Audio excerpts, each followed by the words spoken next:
नागाव, पालव, आक्षी आणि लगतच्या परिसरात गेल्या काही दिवसांपासून बिबट्याच्या दहशतीचे सावट असतानाच आज दुपारी पालव हिरानंदानी परिसरात 2 पिल्लांसह बिबट्या सदृश्य प्राणी दिसल्याचा दावा करण्यात आल्याने खळबळ उडाली आहे। या घटनेमुळे परिसरात भीतीचे वातावरण अधिकच गडद झाले असून नागरिक जीव मुठीत धरून वावरत आहेत। पालव गावाजवळील डायनामिक कंपनी मार्गे सातार बंदरकडे जाणाऱ्या रस्त्यावर एक कामगार सायकलवरून वाडीत सुपारी पाडण्यासाठी जात होता। यावेळी पालव हिरानंदानी येथील पडीक बंगल्याच्या परिसरात त्याला अचानक बिबट्या सदृश्य प्राणी 2 पिल्लांसह दिसून आला। समोरचे दृश्य पाहून कामगार प्रचंड भयभीत झाला। त्याने तात्काळ सायकल मागे वळवली आणि वळसा घालून सातार बंदर गाठले। घाबरलेल्या अवस्थेत नागाव येथे पोहोचल्यावर त्याने वाडीच्या मालकाला हा सर्व प्रकार सांगितला। ही माहिती वाऱ्यासारखी पसरताच ग्रामस्थांनी घटनास्थळी धाव घेतली। परिस्थितीचे गांभीर्य लक्षात घेऊन ग्रामस्थांनी डॉक्टर सचिन राऊळ यांच्याशी संपर्क साधला। डॉक्टर राऊळ यांनी अलिबाग वन विभागाच्या कर्मचाऱ्यांना पाचारण केले। वन कर्मचारी आणि नागाव येथील ग्रामस्थ गणेश पाटील, विशाल पाटील, लाभेश नाईक, सुनील पाटील, मंदार नाईक यांनी संयुक्तपणे परिसराची पाहणी केली। सुरुवातीला परिसर खडकाळ असल्याने काही आढळले नाही, मात्र सखोल पाहणी केली असता काही अंतरावर वन्य प्राण्याचे ठळक पंजे दिसून आले। वन विभागाच्या कर्मचाऱ्यांनी हे ठसे कुत्र्याचे नसल्याचे स्पष्ट केले आहे। हे ठसे तरस या प्राण्याचे असण्याची प्राथमिक शक्यता वन विभागाने वर्तवली आहे। मात्र प्रत्यक्षदर्शी कामगाराने केलेल्या दाव्यामुळे परिसरात बिबट्याची चर्चा सुरू आहे। आम्ही वन विभागाच्या मदतीने घटनास्थळाची पाहणी केली आहे। जे ठसे आढळले आहेत ते कुत्र्याचे नाहीत। हा प्राणी नक्की कोणता याचा शोध घेतला जात असल्याचे डॉक्टर सचिन राऊळ यांनी सांगितले। त्या हिरानंदानीचा कच्चा रोड आहे ना, त्याच्यावर असा आडवा झोपला होता आणि पिवळ्या कलरची 2 पोरं। मी लांबून बघितल्यावर बारीक डोळकी, लांब लचक आणि याचा हत्तीसारखा कलर, पिवळा कलर होता। तिथून पाहिल्यावर मी घाबरलो। आता बोल माझी परिस्थिती बेकार आहे आणि मग अलगत माघारी काठी घेतली आणि हिरानंदाच्या कच्च्या रोडने आलो। मग यांना तिथून फोन केला, मी आता येत नाही, मला जरा टाइम येईल, जर आलो तर अर्धी सुपारी। रस्त्यामध्ये होता?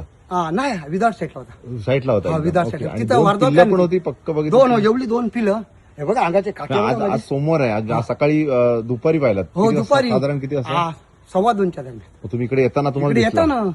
आणि दुसऱ्या आजूबाजूला कोणीच नव्हतं? कोण नाही याची प्रोग्राम। मी विदाउट लाईन लिहित होतो तिची, तिथं माणसं होती विदाउट, त्यांना सांगितलं असं अशी परिस्थिती, तिकडे जाऊ नको। तुम्ही कुठले?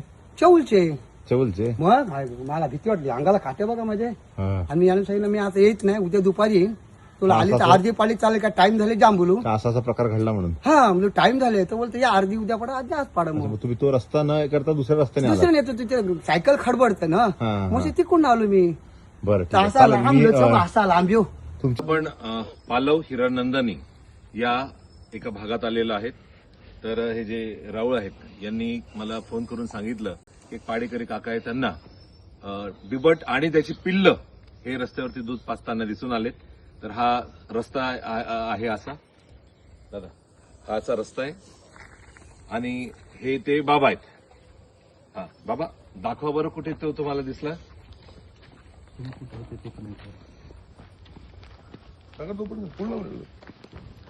इथे तुम्हाला बिबट दिसला, तोंडाने बोला। हो, इथे दिसला। बरं, त्याच्याबरोबर पिल्ल दिसले असं तुम्ही म्हणता?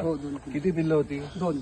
बरं, काय करत होते ते बिबट? ते दूध पित होते आणि ते माझ्याकडे बघत होता, मी तिशी फिरून गेलो तिकडे। बरं, आता त्या बिबटची जी पाठ होती इकडे होती का इकडे होती? या साईडला, आणि पिल्ल या बाजूला होती। आणि तुम्ही कुठे होतात? मी ते बघा निळा कपड्याची तिशी फिरून गेलो, त्या मेरणे येत होते असा। अच्छा, मला असं वेगळं दिसल्यानंतर मी घाबरून फिरून गेलो। ओके, तर तुम्हाला तो तुमचा म्हणणं दिसला, तुम्ही हे सगळ्यात पहिले कोणाला सांगितलं?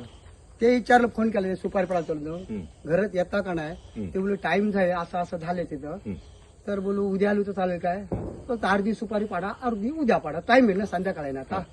मग मी बोला तेवढ्याशी परत कुठं जाता, तिथून फिरून तसा गेलो। तर त्यांना बोलू मला पाणी द्या, काल मला जरा घाबरलो, काय असं तिथं दिसलं मला, घाबरलो मी परत गेलो तिथून। बरं, आता या ठिकाणी जी नागाव मधली तरुण आहे, तर त्यांनी आपण हा सगळा परिसर पिंजून पाहिला, तर आपण साधारणतः ज्या ठिकाणी बिबट लोकेट होतो तर त्या ठिकाणी आपण त्याचे पगमार्क्स बघतो।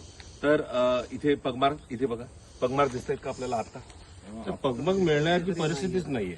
नाही पण आता दिसत आहेत का आपल्याला आता दिसत नाहीये पण तशी मिळण्याची शक्यता पण नाहीये कारण ते सगळं आजूबाजूला गवत आहे, गवत सगळं आणि आहे, त्यामुळे पडलेलं सुकं गवत खूप पडलेलं. जागा आहे त्यामुळे फार त्यामुळे हा, मिळण्याची पण शक्यता आता पण इथे नाहीये. जर का आपण पाहिले तर चपलेचे याचे इतर या पगबार दिसत आहेत किंवा खुणा दिसत आहेत, परंतु इथे बिबटच्या किंवा लेपर्डच्या पगबार आम्हाला कोणाला दिसून आलेले नाही.